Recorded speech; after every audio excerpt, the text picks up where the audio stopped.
And when you harvest these plants, especially the medicine, well, all plants, but the medicine plants especially, you have to talk with them, tell them that you need help, and ask them for help.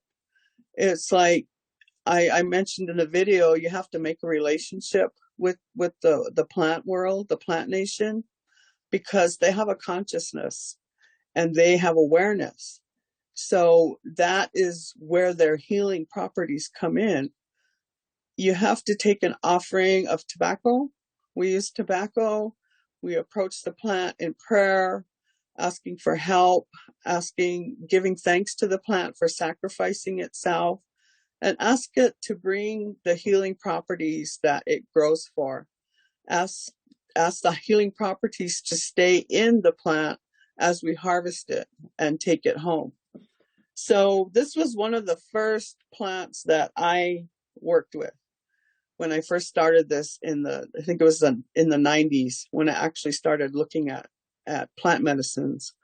So we went out and harvested a lot of this. We've made tincture with it over the years. Some of it we put up for sale. Most of it we use for ourselves.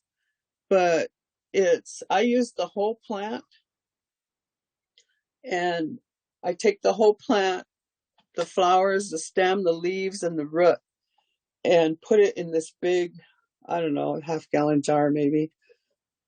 And you can see in there maybe some of the flowers, the flower tops, the stems are mostly what you see on top. The roots are still in the solution there.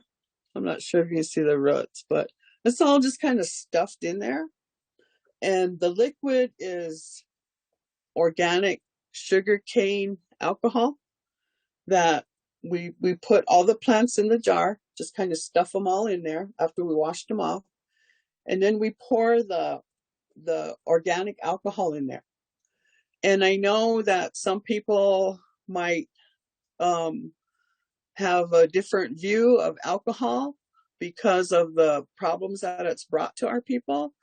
But I believe that the sugar cane organic alcohol is something that was made by those companies or those small businesses that sell it with a different intent than it would have been made to go out and just use, to abuse and use and drink. So, and my intent is for healing.